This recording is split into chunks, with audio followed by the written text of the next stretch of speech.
امسال اولین شب چله‌ایه که برای عروسم یلدایی میبرم و به خاطرم خیلی ذوق و شوقشو دارم. البته ناگفته نمونه خودمم باورم نمیشه که واقعا من عروسدار شدم. پس باید دست به کار میشدم و اوج هنرم رو به کار میبردم. موقع درست کردن تک تک وسایلش ویدیو گرفتم چون میدونستم توی پیجم کلی عروس خوشگل هستش که ممکنه این ویدیو به دردتون بخوره.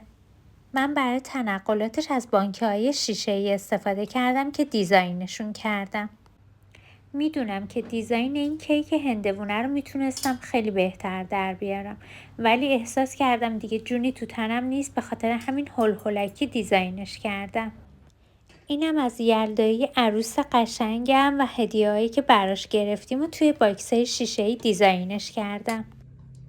پیشاپیش یلدا رو بهتون تبریک میگم. امیدوارم که کنار عزیزانتون یه شب خیلی خوب و خاطره انگیزی داشته باشین. مثل همیشه منتظر نظرات قشنگتون هستم. راستی کت پولکی و ستی که پوشیدم و توی کپشن براتون تگش میکنم.